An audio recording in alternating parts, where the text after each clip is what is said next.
Constantinople, that was one of the options to go to France, and that's where my grandmother and my grandfather went. My grandmother had lost her husband. Her husband had been murdered by the Turks back in Şabin-Karahisar. When they arrested him under some pretext that he hadn't basically enlisted or something so they could murder him more formally, they captured him. And my grandmother tried to rescue him. They pulled her away, and he told her, "Get away from here, they'll take you too." So she went out to Istanbul, or Constantinople, the correct name. And there she met my grandfather, because the patriarch was suggesting to the young women, she was young, in her 20s, it's better for you to get married and go with a husband on a ship. And that's what happened. She got married to Precourt Tomasian, my grandfather. But anyway, great story that you have a chance to go to Marseille. We have survivors that still can tell the story. It'll be recorded, I assume. Yes. That's fantastic. Anyway, we're here for this program tonight. I just want to say a couple of things. Meghrounis, we want to thank you again, Armine and Vahe, for providing this venue for us, education and studies on Armenian studies. Very, very important, and it's helping me grow in my recognition of being Armenian and so forth. So it's a great opportunity and great use of your resources for us to have this opportunity. Sylvie just came back from Armenia a few days ago, and so we're good to see you back. And thank you. I know Garo's happy. I'm sure. Garo's very happy. Oh, well, we have Levon, Professor Levon here. Very good. I just want to say one thing, Sylvie.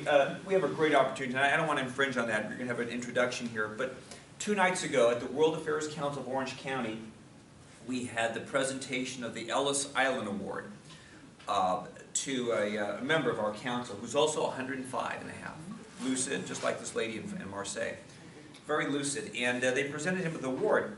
There were 3 people at my table, 3 Armenians who had received that award, the Ellis Island Award. It's about immigrants who have come to this country and made tremendous contributions to our country. And one of them was Harut Sasunian. And then we had Dr. Roger Hoaneshian with the Armenian Eye Care Project. And the third one, I don't remember her name. There's a woman. Maria. Maria who? Miriam, yes, Miriam, yes. And so there were 3 Armenians who had received the award. Maybe there was all of Southern California Ellis Island Award winners were invited. And at the end they took their photograph. Maybe there's 20, 25, 3 were Armenian. And this is the part that just blew my mind. The organizer, the event organizer, the guy who hands out the awards, the medals, the Ellis Island Award, put together a film clip. And I thought, okay, it'll be scenes from the early 1900s, late 1800s. The first person they show is the president of Armenia receiving the award. I couldn't believe that. It was the president of Armenia, and they show him, Serge Sargsyan, getting the award, being recognized, and talking about the Armenian immigrants. Now, I don't know if that was a coincidence of how that happened. That was the topic. And ask Harut about that. We were both shocked about that. So anyway, a lot of good things happening. Because of you, maybe. I'm sorry? Maybe because of you. Maybe they wanted to make us happy. So anyway, it was a very good evening. So just want to welcome everybody. It's great to be here and have a chance to introduce the speakers. Thank you. Everyone, it's a great pleasure to have you all today here, and we are continuing the Vahe and Armine Meghrouni lecture series in Armenian Studies. And thank you again by our Armine Meghrounis. And today's topic is on how Screamers and System of a Down widened the parameters of public debate about the Armenian Genocide by Dr. Carla Garapedian, who was born in Los Angeles and earned her undergraduate and PhD degrees in international relations at the London School of Economics and Political Science before working as a producer, director, and foreign correspondent based in Britain. She made her name making documentary films focusing on human rights issues, with films about Afghanistan, Lifting the Veil, Chechnya, Dying for the President, North Korea, Children of the Secret State, and Iran Undercover. She has ventured into dangerous nuclear power plants in Eastern Europe for the BBC, Europe's Nuclear Nightmare, and The Mercenary World in Africa, My Friend the Mercenary. She is the only American to anchor BBC World News. She was the London correspondent for CNBC and occasional correspondent for NBC News. She has been featured in the Washington Post, Boston Globe, and the Globe and Mail. The Los Angeles Times featured her with the headline, documenting truth in dangerous places. Many know her as the director of Screamers, the award-winning film released in movie theaters around the United States and Canada in 2006 and 2007. This critically acclaimed film on Newsweek's list of best non-fiction films for 2006 has been translated into 12 languages. After its commercial movie release, Screamers was screened in the US Congress, British Parliament, Canadian Parliament, European Parliament, and the United Nations, as well as in universities around the world. After Screamers' popular response, Carla created the Pomegranate Foundation, which is dedicated to genocide education and the arts. The foundation supports student filmmakers and will be launching the rare collection of Rwandan genocide testimonies in 2014. Carla's association with the Armenian Film Foundation started when she narrated J. Michael Hakopian's film, Voices from the Lake.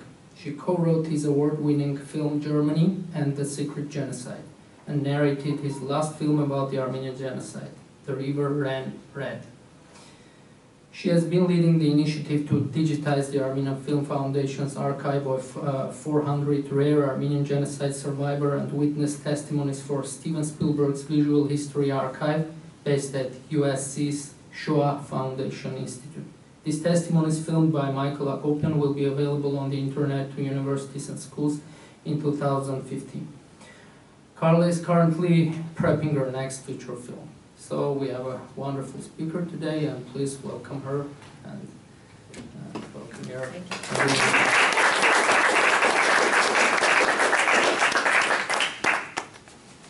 Thank you. I'm going to look at my notes. I would rather just sort of speak in front of you, but I don't completely trust myself. Of those of you sitting here, did anybody see the movie when it was out in 2007? Oh, wow. Okay. Great. Thank you. So I'm not going to show you the movie, thank God. But I am going to show you the trailer just to kind of lead us into the discussion. And what I would like to do is tell you the story about the theatrical release of the movie, and in my personal opinion, how I think it changed the debate on the Armenian Genocide in the United States and perhaps around the world. And then if we have some time, I hope, we can open it up to discussion and maybe widen the discussion even further.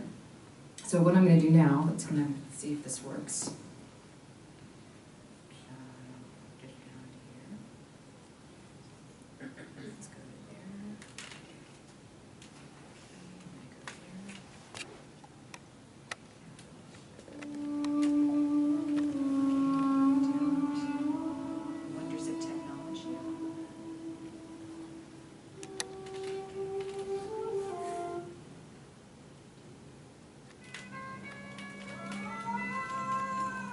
The first genocide of the 20th century, the Armenian Holocaust, and one of its perpetrators, Talat Pasha, is known to Armenians as the Turkish Hitler. If America is not prepared to recognize the murder of 1.5 million people, why should Turkey? I really hesitate to use the G word at this point. It's time to make the Turkish government pay for their crimes!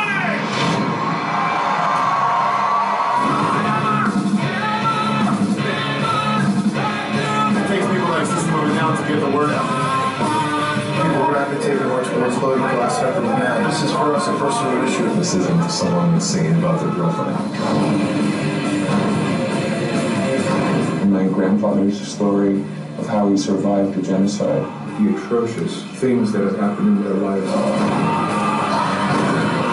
In 1987, Saddam Hussein was committing genocide against the Kurds of Iraq. We did not call these crimes by their rightful name, genocide. Genocide has been committed in Darfur. After he said it was genocide, he said this requires no further action on the part of the United States government. I think we should all be screamers. What happened to the Armenian people constitutes genocide. To bring this up year after year after year serves no useful purpose.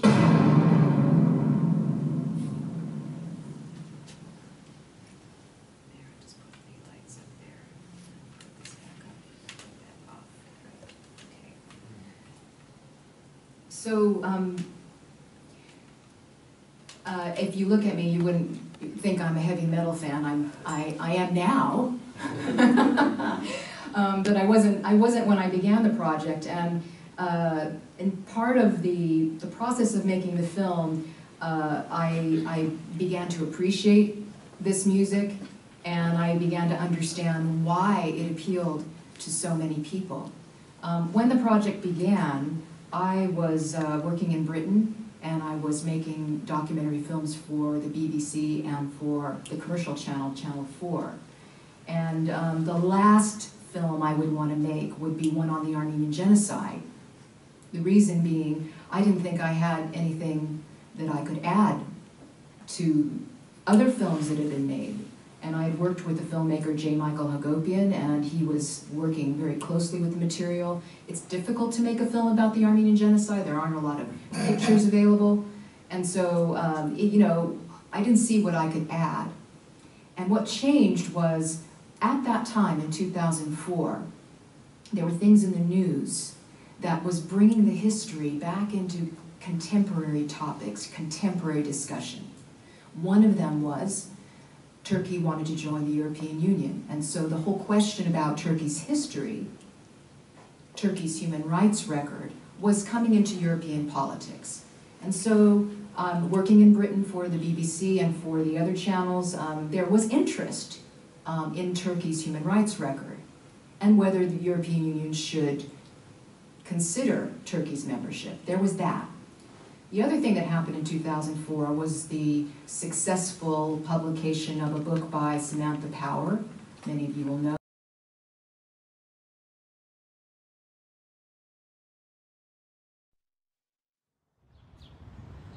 A screamer is somebody whose defenses and whose alibis somehow melt away, and they actually process what a genocide is without defense, without guile. And when you do that, when you actually allow it all in, there's no other alternative but to go up to people and to scream and say, you know, the sky is falling, people are being systematically butchered. We can stop it. And that won a Pulitzer Prize, got a lot of attention, and that was making the rounds. The other thing making the rounds at the time, in Britain at least, I wouldn't say so much here, was Orhan Pamuk was in the news. He's a very popular novelist in Turkey, but also his novels have been translated and made their way to European countries, very popular in Britain. I had read 3 of his books. And Orhan Pamuk was in the news because he was coming under pressure in Turkey because he had said or talked about or alluded to the Armenian Genocide. So, they're all... Right here? Merhaba Orhan Bey. I just got back from spending a year teaching English in Ankara, and there are a few times in classes when my students would not speak, and there were 3 things that I could always count on to make them speak with each other. One was Tayyip Erdogan, one was soccer, and one was you. The typical response I got from my students, this was at Bill Kent University, was that you were somehow anti-Turkish or non-Turkish for what you said about what's happened in the history with Turkey and Armenia, and that you were pandering to the West in statements that you've made, I believe, to a Swiss paper. I wanted to know, does it bother you to be seen in that light? Of course it bothers everyone to be seen that way, and it's not a joking matter. I understand. I'm sorry that those students of yours are thinking that way. But don't forget that that thoughts, newspapers, governments, armies, big money, publish newspapers, control media, and those ideas pass to, I would say, young, naive minds like that. People don't think those things, and they are unfortunately very suppressive, oppressive, right-wing nationalist ideas. They learn, these good boys learn those bad ideas from bad newspapers who are spreading a sort of extravagant right-wing fascistic ideas. I can't help it. but just don't think of this situation as an eternal. It's politics is like that. There is someone in the streets that you don't know has bad ideas about you, which are not true and accurate. Of course, I'm sorry about that, but then I cannot shut up my mind because some cheap newspaper will write something bad about me. Thank you.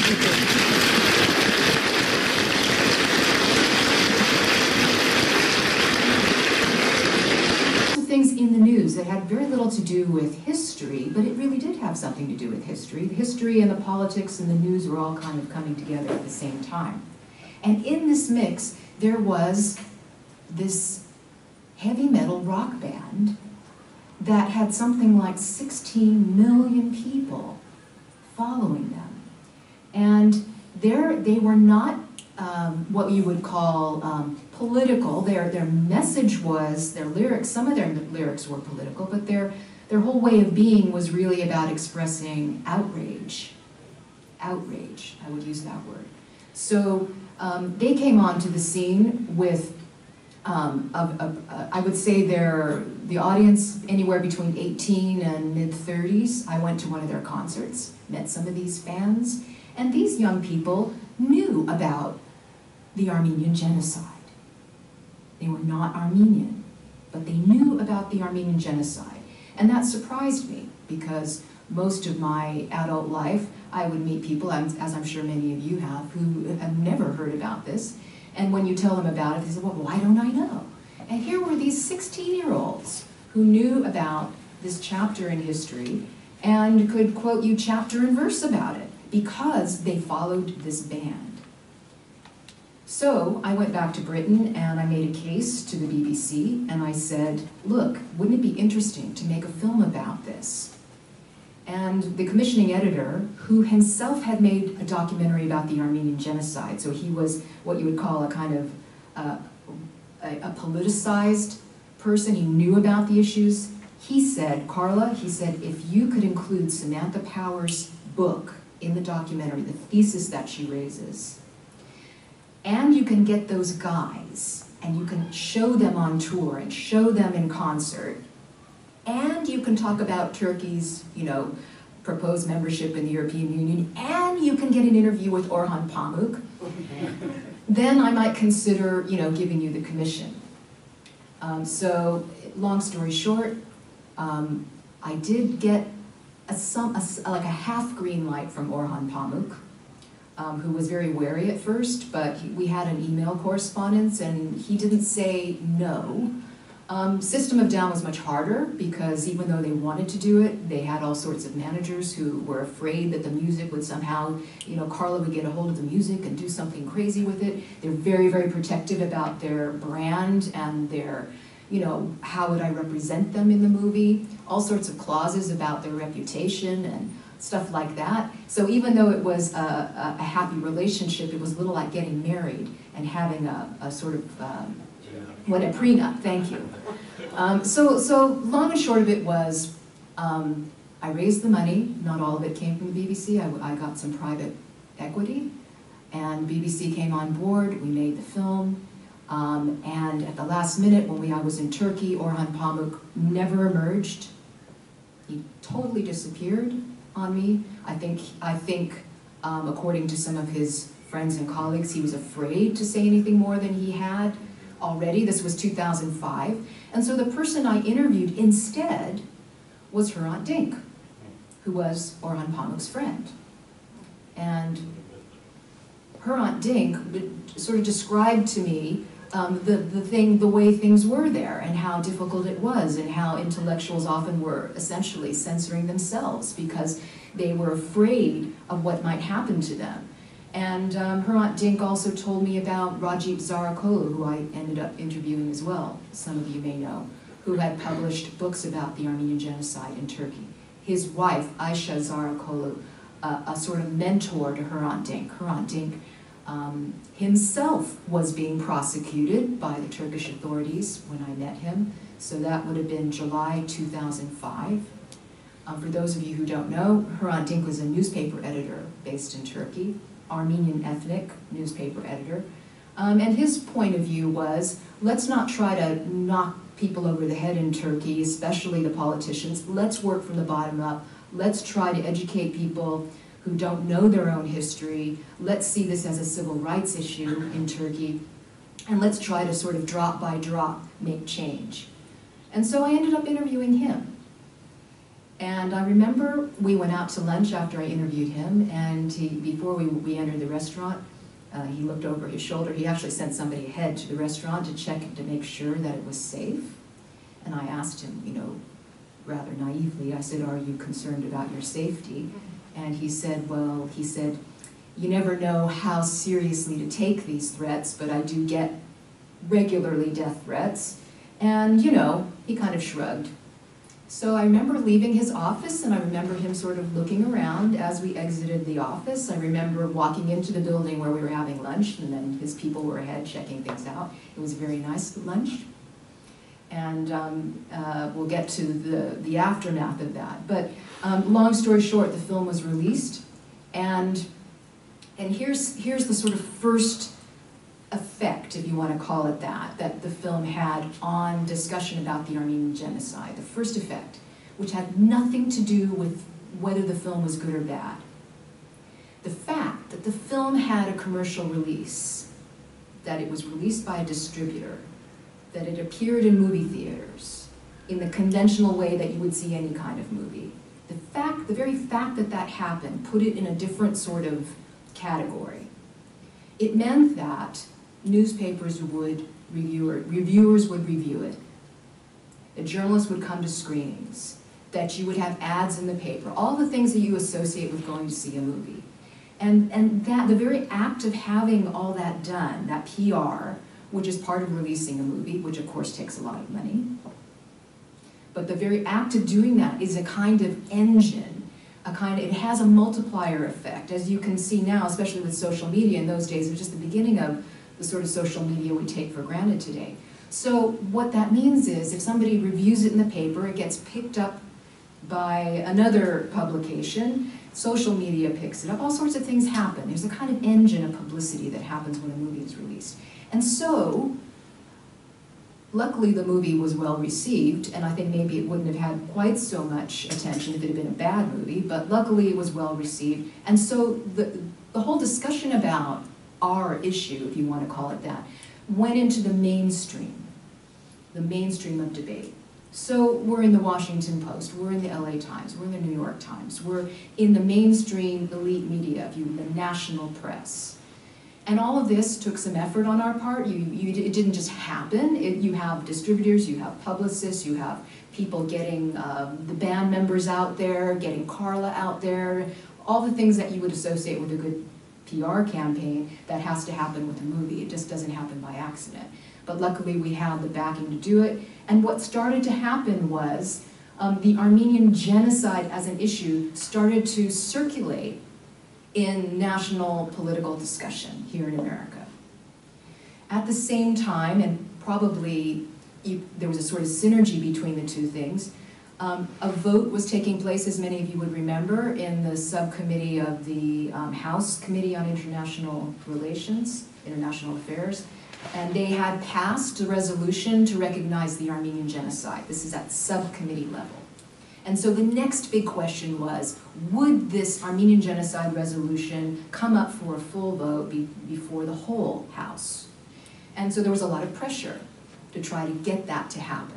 So the more that this film got talked about, the more it seemed to be about what was happening in Congress. So we showed the movie in Washington, D.C. It was released in Washington, D.C., and of course it got picked up by all the publications that cover events on the Hill.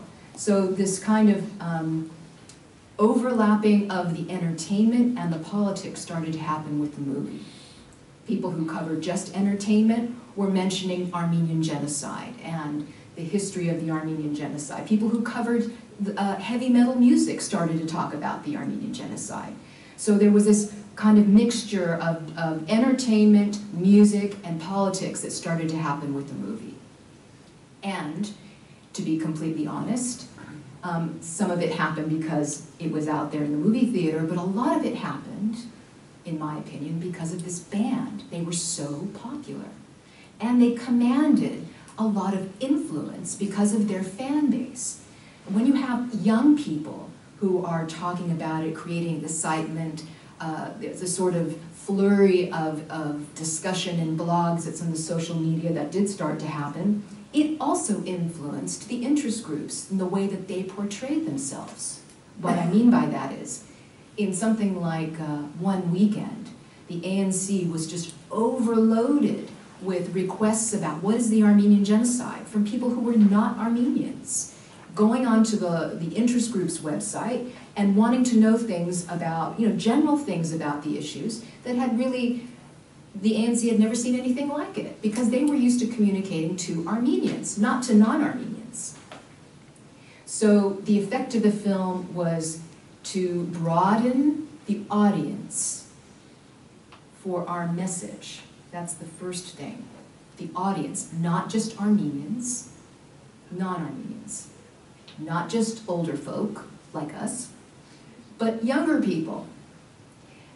People who are just interested in music, suddenly asking questions about, what does our government have to do with trying to stop genocide wherever it's happening? So the audience was widened. That's the first thing that happened, quite unexpectedly. I had no intention of that happening. I didn't know it was going to happen, but it happened. The next thing that happened was the change, the way that the debate altered from the past. And I'm comparing it to sort of the 1990s. The change that happened was, the message was a little different. The message actually was very different. We weren't just saying in the film, because I was following the thesis of Samantha Power, which was my brief. Samantha Power, her thesis is, the Armenian Genocide is a template for all genocide in the 20th century. If you want to understand why genocides keep repeating, you need to look at the Armenian Genocide as the first example in the 20th century. It set the template of non-intervention. And by that she meant genocides happen because countries around let them happen. They allow them to happen. We appease genocide perpetrators. We don't do things to stop it.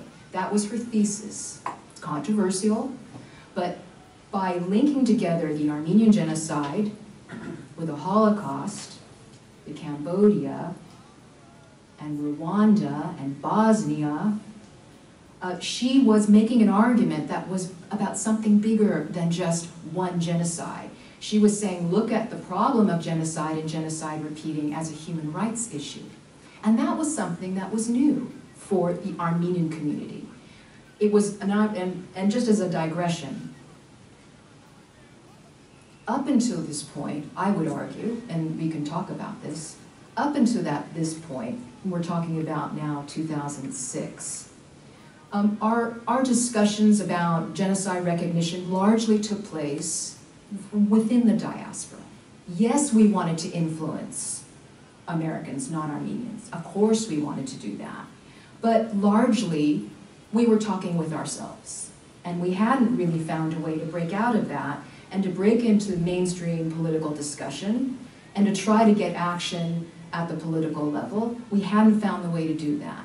By some weird sort of accident, this heavy metal group with their celebrity and their power and the movie, which was making headlines just because it was a movie, for some reason that happened, and because of that, this whole discussion reached the national level, and people started to talk about Rwanda and the Armenian Genocide, the Holocaust, and Bosnia, and Rwanda and the Armenian Genocide, and what I call this linkage. Linkage is actually very powerful if you're trying to influence a much wider audience, because you're essentially saying, okay, you may not know about what happened 100 years ago, but you know what's happening now in Darfur, and they're all connected. So the message became somewhat wider, it became different, and it actually was able to, I think, appeal to a lot more people because it was about human rights. That was new. Now, that made some Armenians very uncomfortable because there's an argument for saying what happened to us was very unique. I don't want what happened to my group to be compared to the pain that was suffered by that other group, or that group, or that group. There's something that's, to some people, that feels a little, what's the word? Like you're somehow diluting the pain. And that could be argued. But even if there are unique things that happen within each genocide, even though there are differences, you can say that there are commonalities. And it's the discussion about why genocide repeats, this thing that's supposed to never happen again, why it keeps repeating, we can talk about the commonalities. The other thing that was different, so you have, okay, a different audience, you have a different message about human rights, goes to Turkey itself. And that is that, as many of you know, Hrant Dink was murdered in 2007. Hrant Dink appeared in the film the film was premiered in November 2006. He came to the premiere. He was very happy. He was actually touring around Los Angeles at the time, meeting different groups. I have a very a wonderful memory of him being at the premiere, and he was a big guy, as some of you may know. And he grabbed me and sort of lifted me off my feet and gave me a big bear hug and said, "Carla, what a wonderful day this is." And it's, less than 2 months later, he was gone. Well, after the premiere, the Turkish government made a statement. They never named screamers. So I can't say that they made a statement about screamers. It was never mentioned. But what they said was that there were new lies coming out of the Armenian diaspora, and that every Turkish citizen must combat these lies. Now that was actually a statement made by the then Foreign Minister Gül, who, as you know, later became Prime Minister and is now as President. Less than 2 months later, you have a young man who's 17 years old who thinks in the name of defending his country's honor that he's going to kill Hrant Dink. He did it not as a kind of, crazy guy. He did it as a kind of assassination. He believed in the message that, Hrant Dink was actually defaming the honor or insulting the honor of the country he lived in. I think it's very important to look at the motives of why people do what they do. He wasn't crazy. He was politically motivated. And his own government was, if you want to say, gave him a green light to do it. Do I think that they actually were saying go kill somebody? No. But that's in effect what happened. So, suddenly, and well, maybe it isn't so sudden because these things never come out of nowhere, but I think that the death of Hrant Dink and how it caused such huge sort of these demonstrations, not everywhere in Turkey, but people coming out and saying we are all Armenian, we are all Hrant Dink, that was something new in Turkey. That was the beginning, or if you don't want to say quite absolute beginning, but part of the beginning of the civil rights movement that we see now in Turkey. And it happened because here was a man who was actually very well liked in Turkey. He was a commentator, he appeared, he was the guy that I saw, that I liked, they liked him too. And this guy shot down, and all the conspiracies and the trials that have happened since then, that's another story, or it's part of the story, but that civil rights, the stirrings of people simply wanting to know their own history. Nothing to do with Armenians liking Armenians, what they, Turks think about Armenians. This is about Turks having the freedom to know their own history without being persecuted. Our issue became a civil rights issue in Turkey. That's what happened. Totally unexpectedly. There's never something that I thought would happen out of making this film. And it's one of the first screenings we had in Fresno. There was a Turkish gentleman sitting in the audience, and he said, I really appreciate your movie and the points you make in the movie. And people didn't know what he was going to say. They thought he was going to actually disagree with what was in the movie, but no, he said, thank you for making it. And he said, I just want to say that I wouldn't have the freedom to express my opinion in the way I'm doing here, there, if I were in Turkey. And that sort of made me sit up and say, don't lump everybody all together, that there are people who want to know their own history, and there are in fact many Turks who are Armenians.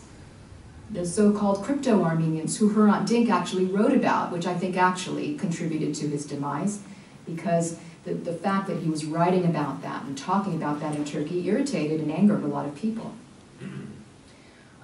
So the debate changed because of the audience. The debate changed because the message was different, because there was a human rights issue. That was this linkage idea that it's not just the Armenian genocide, it's other genocides. The message was different because there was this civil rights component to the movie, unexpectedly. And I would say the other difference had something to do with us, if you want to say us, if most of us in the room here are Armenian, if not all, but if we're talking about Armenians in the diaspora around the world. The difference is, or was, that because so many young people were involved in the movie, going to the movie, talking about the movie, being excited by the music in the movie, it had the effect of, I think, energizing or empowering young Armenians in a way that hadn't happened for a while. And by that I mean, instead of seeing ourselves as victims, as the children, grandchildren of genocide survivors, of us feeling that somehow as victims we really can't do a whole lot about what's happening except maybe once a year go to a commemorative march, that instead you could actually do something proactively, like the band.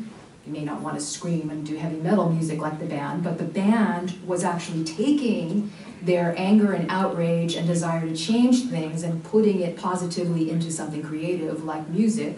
In my case, I was making a film, so I certainly wasn't behaving like a victim.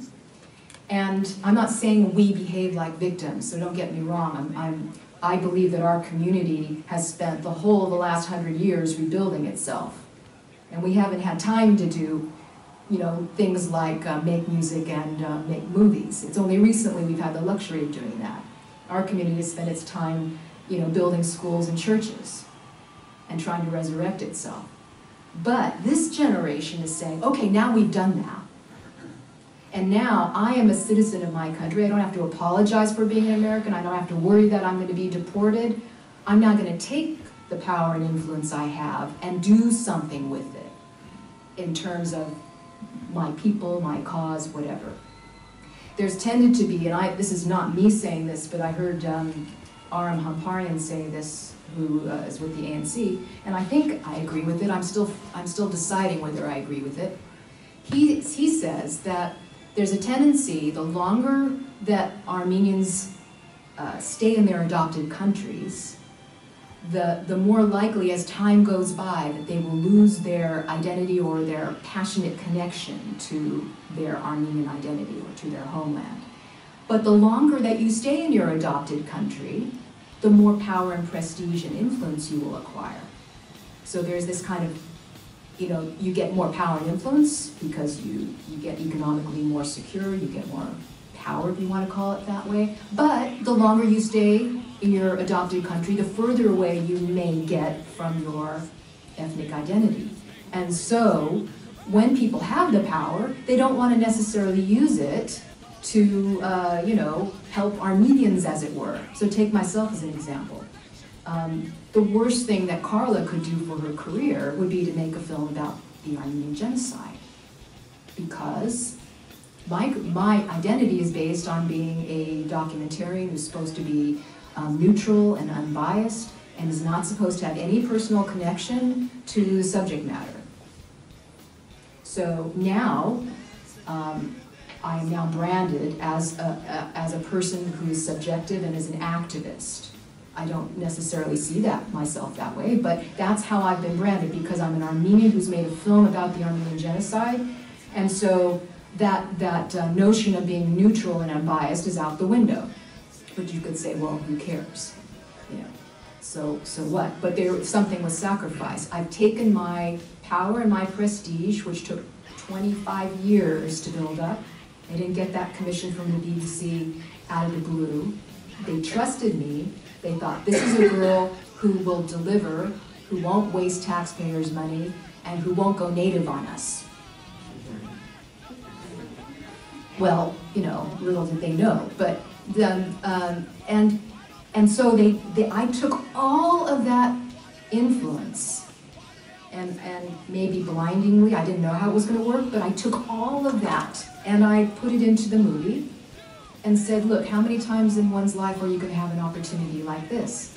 They've given me the green light to make a documentary about my people and my cause, and here I've got this mega famous band, and an amazing time to be talking about this subject, so let's just take the baton and run with it. But getting back to Aram Hamparian's point, it's not always the case that when you get to the level where you have your power and your influence, you want to use your credit card up like that. Because once you use that credit card, you can't go back. In any case, that's what happened with the movie. And if you were to ask me now, where are we now that some time's passed? On May the 7th, there was a banquet at the President Obama was the guest at. Where's Susanna? Susanna was there, Petrosian, who works the Shoah Foundation, and so Susanna was there as well. And it was a Shoah Foundation banquet. The President Obama was the guest.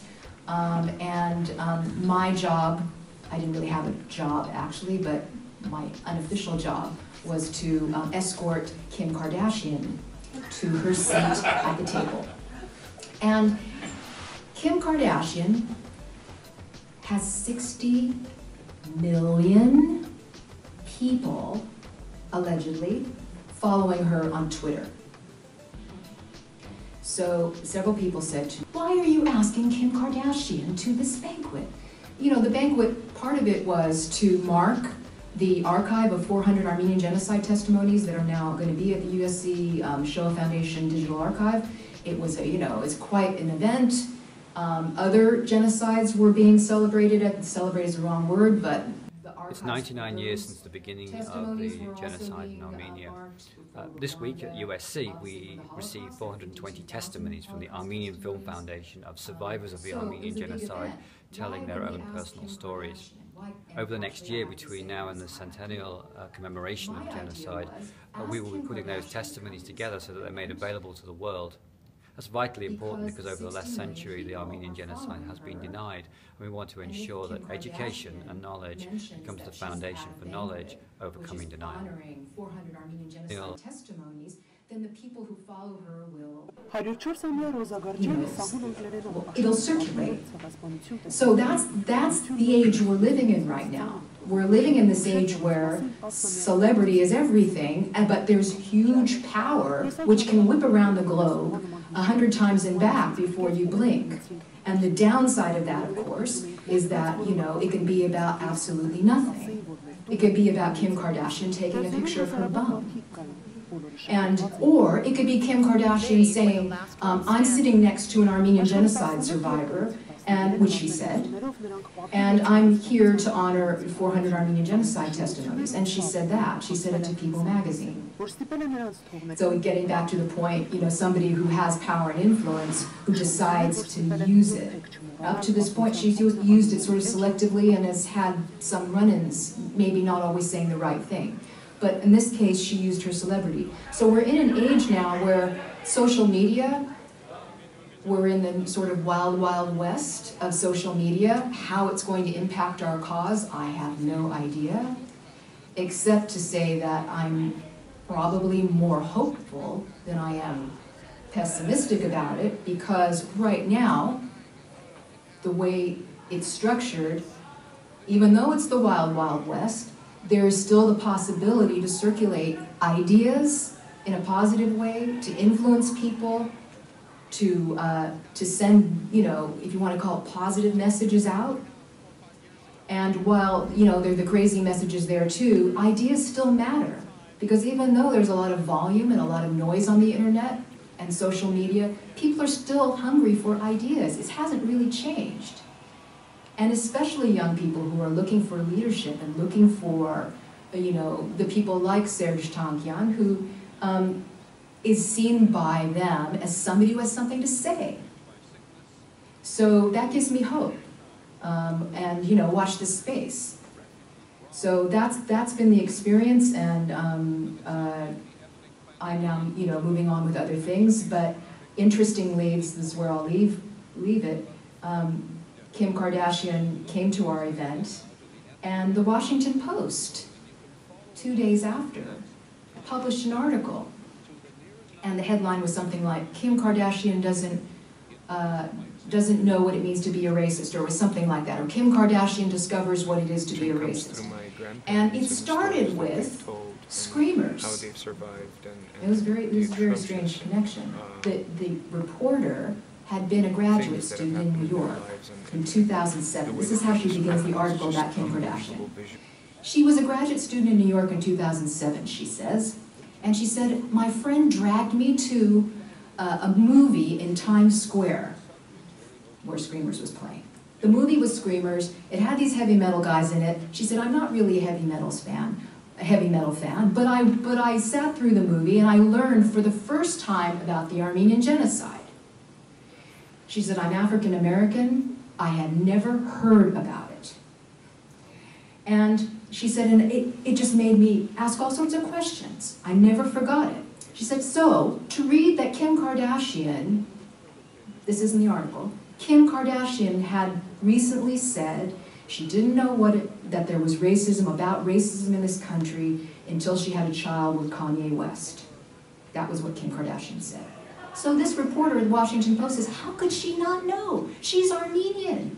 The Armenian Genocide happened. Doesn't she see that as racism? It was a very interesting article. It was an interesting article. And I thought, well, it kind of helped me out because it mentioned the movie 7 years later, and kind of made me think, it still has its ripple effects, even though it's 7 years later. It made me feel good that it was a non-Armenian who wrote the article. It was a non-Armenian. And that just hearing about something made her ask questions and opened up her way of seeing the world. And so, like I say, watch this space. Any comments? Questions?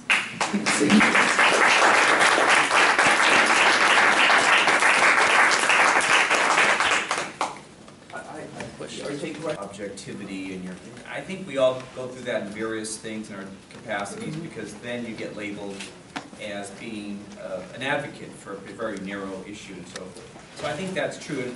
But I think what Ken Kachigian did, speechwriter for President Reagan, we inserted that phrase in one of Reagan's speeches about the Armenian Genocide. And so he took a risk there. But I'll tell you what I think about when I read the horrific stories, accounts of what happened to children during the genocide and the young girls. And you talk about the crypto-Armenians. They're basically descendants of what, rapes? Yes. The descendants of harems, forced conversions. But I think of all the things those children went through, the men were gone, what the women went through. And for us to be courageous, what does it mean? To risk what? Compared to what they went through. So that's what I go back to in my own mind. What am I risking? Yeah, no, I think that's it's a good question. I think that she is learning the hard way what it's like to be in government. That's the short answer. And I don't think she has changed her position. There's no indication to me she's changed her position. It seems to me that we would like her to have more influence than she appears to have. If she had more influence, to give you an example, for the Show Foundation banquet, the people at the show were trying to get pressuring the president to say in his speech, say the words Armenian Genocide. I could have told them, he's not going to say it. But, they were naively, thinking that they'll just say, look, we have 8 tables of Armenians at this event. Don't you want to use this occasion to say genocide? And of course he wasn't. But it just goes to show, if you've got the passion and the will to do it. I don't think she has the power and influence within the administration to do it. And I think there's so much pressure not to do it that so yes, I'm disappointed, but it remains to be seen what's going to happen. Maybe in his last year there'll be some change. Who knows? Maybe he'll cut his losses and decide to say something. But it's unlikely. Suppose he says it. What changes? Yeah, it's a good question. Yeah, it's a very good question. Yes. May I ask you that? It's kind of related, it's not the same, but thank you for your answer. So you mentioned Michael, last name, Hagopian? Yes, Hagopian, who's also an Armenian genocide-related filmmaker. Yeah. What other genocide-related films did you watch or think about when you were making this movie? Well, the sort of running theme through all of my documentaries is to try to use the structure of taking a journey. And so I was basically show them on tour. The movie is going on tour with the band. At the same time, you're going on a history tour of all the genocides, major genocides in the 20th century. So it was something of a conceit to use the idea of a journey. Totally constructed from, thin air. But I think Michael Hagopian, he believed that you had to tell a strong story. All of his, the later one especially was, the River Ran Red, was to follow people along the Euphrates River. The first film in his trilogy, Voices from the Lake, was to tell the story of the summer of 1915 from the point of view of one city, Harpert. And so I think the story, story is very, they say, the irony is that documentary filmmakers are always trying to be more like feature filmmakers, making it more like a traditional movie with a sort of first, second, and third act. And that the feature filmmakers are trying to be more like documentary filmmakers by making things look real all the time. So there's a sort of funny sort of play that goes between them. Yes, and I'm not quite answering your question, but my overall concern was to not diminish the music in any way. And I got criticized for putting too much music in. But I did that to appeal to their fans, essentially. Because the thought was if we could get their fans to buy the DVD, go to the movie theater, talk about it, do everything, you create a little sort of engine, then that would in and of itself create something. So I put a lot of music in there. Yes? Were there any prominent people in there mentioned genocide in the show, the Shah show? In the show, A Banquet? Yeah, Steven Spielberg did. And Stephen Smith, the director, did. So genocide, and then we had clips of survivors from our archive in the Banquet program. So actually, and Harvard Sassoonian wrote about this, Armenian genocide was said at least 3 times with the president sitting there, which was gratifying at a certain level. Yes? Sorry. Turkey's theory is that genocide is a diaspora issue. And lately, especially, they're targeting individuals. They're sending prominent people, meeting quote unquote with representatives of the community who are not really, and promising them trips and to show the new Turkey, quote unquote. And at the same time, they intimate that the government of Armenia and the Armenian people in Armenia are not so sanguine about. So the Armenians are divided, and there is no issue. As long as the government of Armenia is not very aggressive about this, they sign protocols and they do things. So in the diaspora, we're fighting two currents here. We have Turkey, and then we have our internal issues. And how do you respond to that? Well, that's a really good point. Actually, we released the film commercially in Armenia, which was a very interesting experience because we get so worked up here in Armenians here. We it can be very surprising when you meet young Armenians in Armenia who are saying, we've got other problems to think about. Economic development and trade and all these, am I going to get a job? And, I want to leave this country, and we have, all sorts of problems. Our borders are closed, et cetera, et cetera. Yeah. So, this whole preoccupation with genocide recognition is a luxury that we can't afford. So for me to come across that issue was, or that attitude, was an eye-opener. And so what I made it a point to meet young people, as many university students as I could when I was there, and I have subsequently. And I think the answer is to say to these people, you've got to do both. It's not a zero-sum situation. It's not one at the expense of the other. You do both. You fight for the recognition, and you fight for your country and the future of it. You have to do both things. But they haven't heard that. You know, that's not the message that necessarily they're being told there. So to have, you know, Serge Tankian go there and say that, or Carla going there and say, Serge Tankian has actually talked about corruption, you know, to the president of Armenia. I mean, that takes guts. And, you know, who else would he's given a medal of honor by the, you know, the president, and at the same time said, thank you very much. And don't you think you should do something about corruption? So, you know, who would have thought that a, you know, a heavy metal guy would have that kind of influence? So there is that. So yeah, we're definitely divided in a lot of ways. We are divided. We know this. Yes. I somewhat agree with Armine Parian's thesis that, you know, the Armenians, whether they are born here or the immigrants like me, when we come here, we somewhat have that economic base. We become somewhat complacent also. Mm-hmm. You know, we start following the thing without money. You want donation, here's a donation, thank you, goodbye. But that's our generation.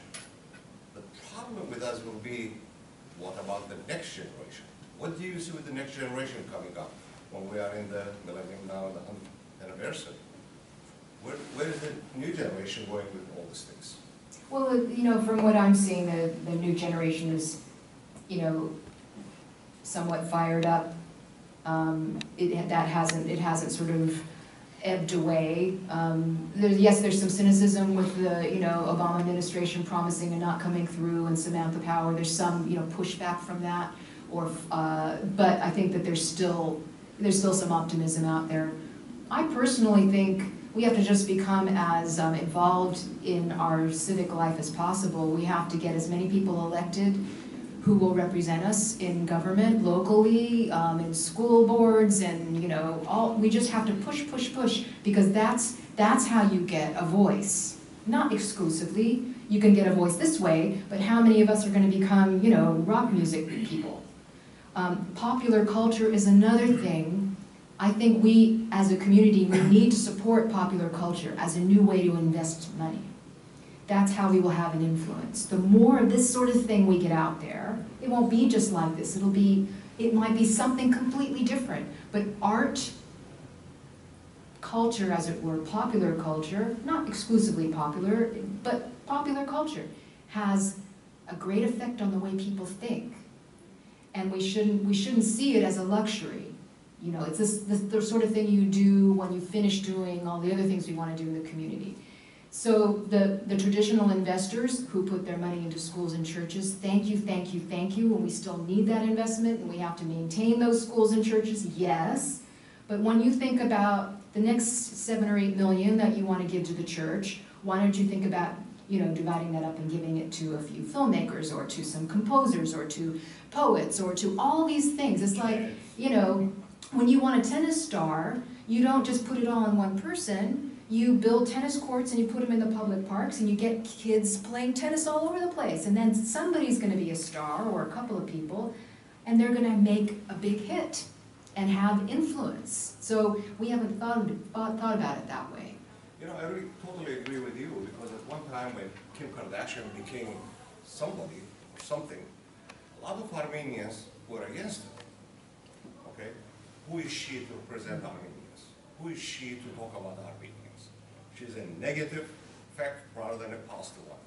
You know, the other point of view that I adopted was, hey, there is no negative publicity. Whatever she does, you can use it through Kim Kardashian to make it positive. I think you made the point that way, and thank you for that. Yes, Levon. Carla, thank you for a very interesting presentation. On April 22 at Glenna College, the Armenian Student Association showed Screamers, and to at least 100 people, at least half of them not Armenian, students and faculty, mostly students. And as usual, I offered extra credit. And what happened is so many non-Armenians came, and a lot of them said, I'm going not only for the extra credit, I'd go anyway because it's a system of down. All right. There you go. There you go. Were mostly, at least 50%, maybe mostly non-Armenians. And afterwards, they said, I came for the music. I love the group. But now I learned something that is useful, and they never knew how activist they were. Right, right. Now, a few students said, now I respect them more Mm-hmm. because of their activism on the genocide issue and other issues. They also have to write a half-page summary, which they have to submit it during the final exam. I don't have it yet. So once I get them, I'll block out the names and I'll send them to you. Oh, thank you. What they say, especially what the non-Armenians say in their little report. That's If interesting. I find time to Oh, thank you for sharing that, Spirit. That is So, interesting. TACAD has returned all the investment we have made in the Armenian schools. Because in Armenian school graduate, right? Mhm. Yes, that's true. So that's a Yes, product. yes, I know, you've been trying over there, yes. Go ahead. I guess not hard enough. No. You're in the popular road. Question, we have heard in the past that when movies of this nature have been made, there's been always some sabotage by the Turkish government, kind of getting the winds that this type of a movie is being produced, and they would twist the arms of the financiers and others to pull back their support and not get the project finished. I was wondering if you had any of those type of interventions For this film, no, except their main intervention was to bombard the BBC with emails and letters complaining because there's a Turkish community in Britain, and I've made films about Iran, about North Korea, about Chechnya, about Afghanistan. I've made films that are outlining horrendous human rights abuses, and I was never asked to answer any emails from people supporting the perpetrators, ever. I was never asked to do that. But for this, the BBC wanted me to reply to some of these people. And so I had to really, and I couldn't say no because I was working with them. I said, I will answer a few of them, but I'm not going to answer any more than a few because I think that that's giving power to it. And they all seem to have the same sort of, language. So, but there, yes, about feature films, there have been a few cases that I've heard of where investors get scared off. So if you think I have a project and the way it would work hypothetically is that you're trying to raise private equity, and all movies are extremely risky. Even if they've got really good material and stars and whatever, they're just risky propositions. It could rain, there could be an earthquake, any number of things could go wrong, and you're going to lose all your money. So they're inherently risky. So you're going to go to an investor and you're going to say, I want you to risk $10 million, and or whatever the sum is, and there are going to be some other people who are going to invest some money, and we're just going to make the movie and just hope it does well. That's basically the pitch. So there's a way to get around it. You can insure your project before you even start out. That's one way you can do it, which means you can insure it against frivolous lawsuits.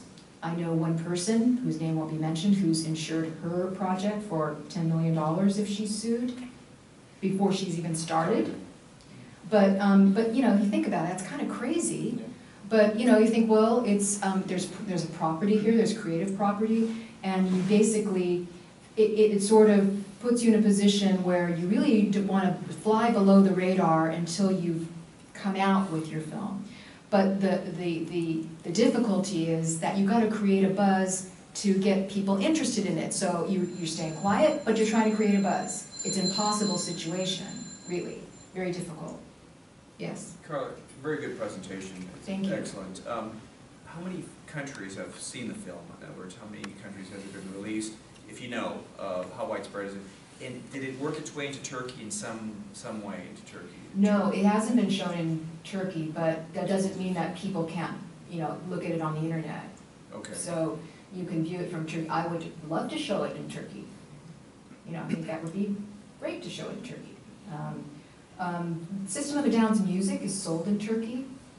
I've actually filmed people buying their CDs in Turkish music shops, so they're very popular. I've actually asked one of the guys buying music, I said, do you know the lyrics in this song? And I went into Pluck, which is about the Armenian Genocide. Oh yeah, I know that song.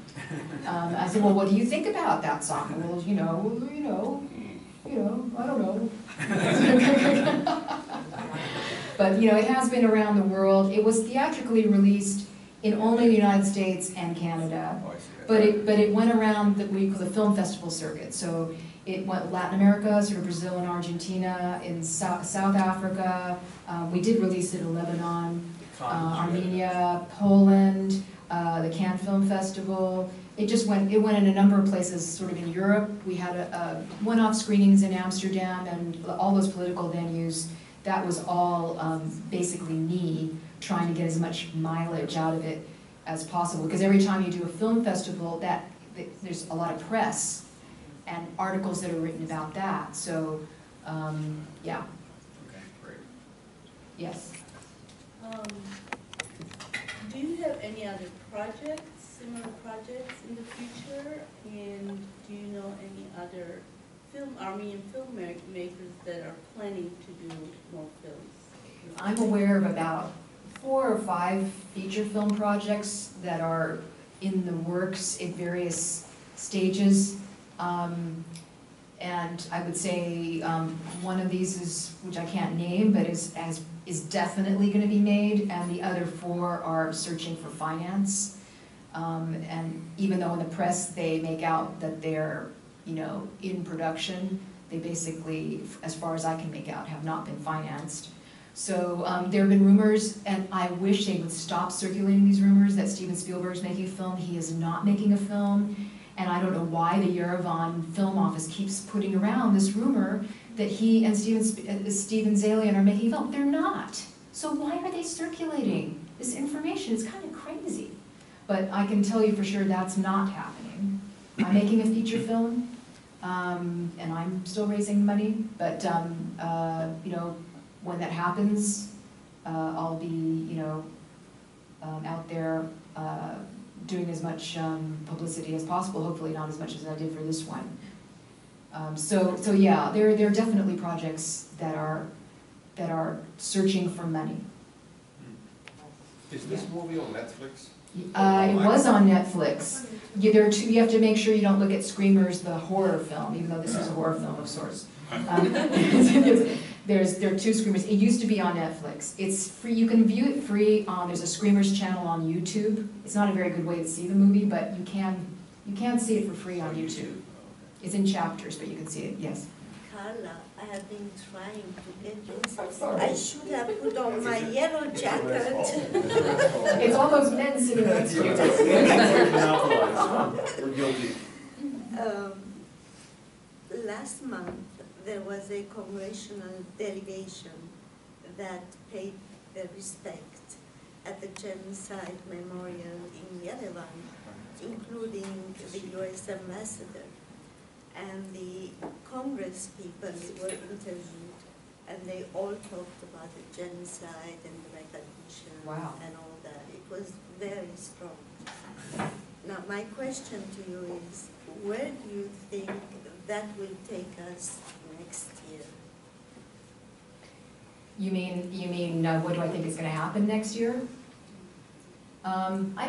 I actually don't think a lot's going to happen next year, but I think, you know, I don't know what Levon thinks about this. I don't know what's going to happen next year. I mean, I think there will be various events and, you know, cultural things and commemorative things.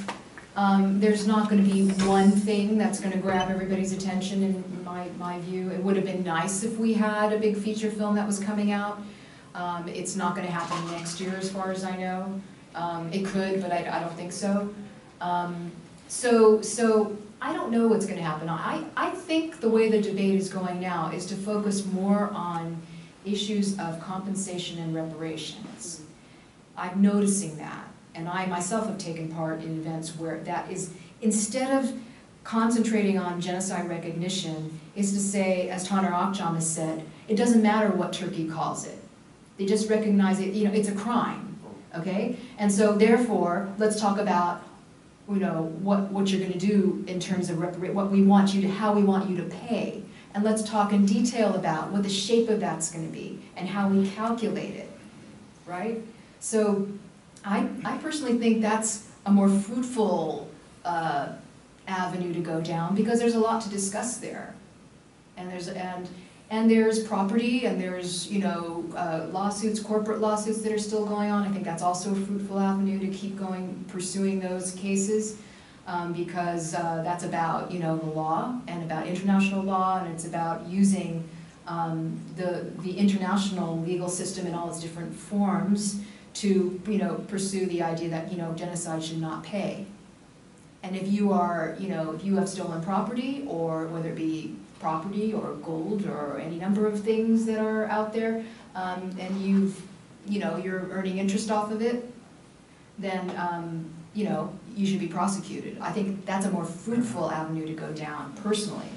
It has more political capital to be gained. But I don't really know.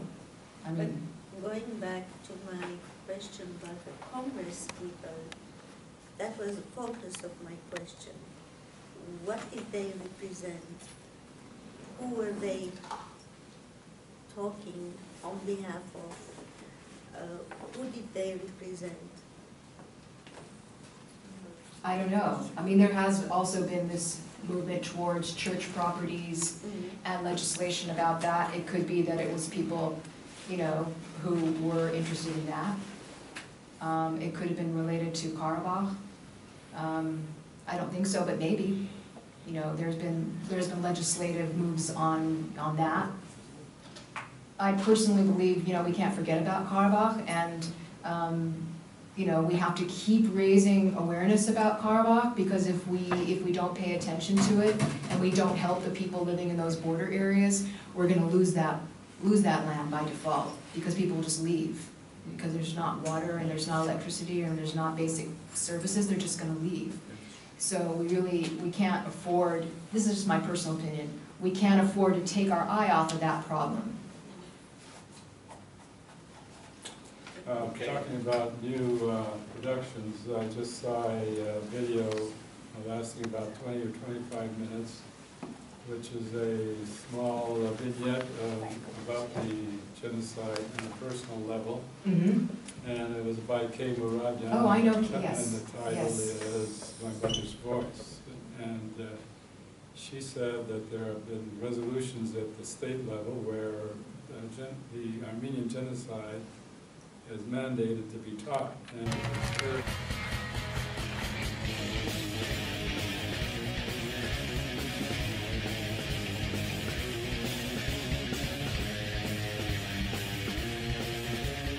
Wake up! You're about to put a little makeup! I just got some baby with it. I just got some baby with it. What's the thing on the table? Here you go, create another fable. You wanted to. You're about to put a little makeup. You wanted to. I just got some baby with it. Stick up. You wanted to. What's the thing on the table?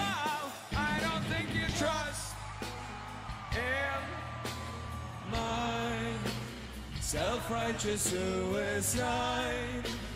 I cry when angels deserve to die. And my self-righteous screamers.